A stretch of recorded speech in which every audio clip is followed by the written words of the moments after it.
নমস্কার বন্ধুরা, আজকে আমরা রান্না করব মটরশুঁটির শাক। এই শাকটা আমরা আগে কোনোদিনও খাইনি, জানি না কেমন লাগবে। বাজারে দেখলাম পুরো তাজা তাজা শাকগুলো দেখে ইচ্ছা করলো খেতে, তাই নিয়ে আসলাম। বেছে নিচ্ছি শাকগুলো, দেখি রান্না করে কেমন লাগে। তোমরা কে কে খেয়েছো, কেমন লাগে কমেন্ট করে অবশ্যই জানাবে। তো সব কেটে পরিষ্কার করে ফিরে আসছি। মটরশুঁটি শাকটা আমরা পুরো কুচিয়ে নিয়েছি, আর তার সাথে একটা আলু কুচিয়ে নিয়েছি, আর নিয়েছি কয়েক রসুন, এটা থেতো করে নেব, আর লঙ্কাটা চিড়ে নিয়েছি। কড়াইতে তেল দিয়ে দিয়েছি, তেল গরম হয়ে গেছে। ফোড়নে দিয়ে দেবো কালো জিরা,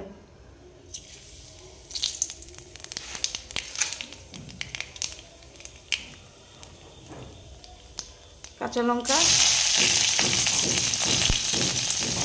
আর রসুন থেতো করে নিয়েছি, সেই রসুনটা।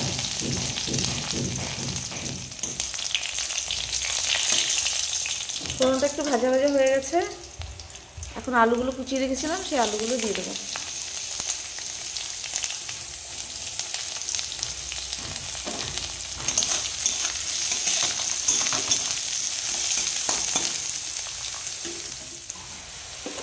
আলুতে দিয়ে দেবো লবণ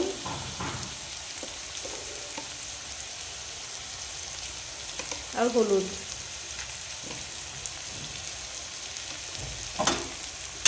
দিয়ে একটু ভাজা ভাজা করে নেবো ভালো।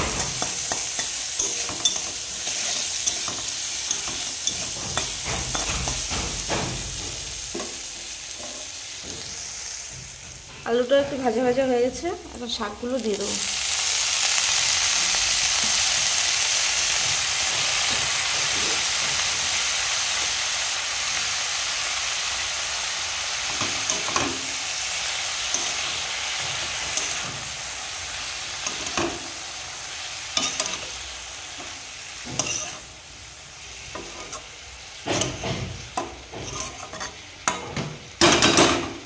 এবার শাকটাকে একটু ঢেকে রাখবো।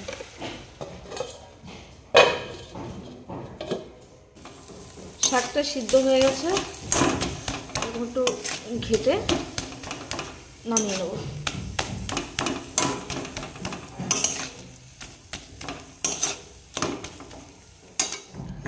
আমি আলু দিয়ে রান্না করলাম, তোমরা কে কীভাবে রান্না করো, এটা কীভাবে বেশি টেস্ট লাগে অবশ্যই কমেন্টে জানাবে। আর প্লিজ একটা লাইক করো, ভিডিওটাকে শেয়ার করো, কমেন্ট করো, আর চ্যানেলটিকে সাবস্ক্রাইব করে পাশে থেকো। ভিডিওটি দেখার জন্য ধন্যবাদ।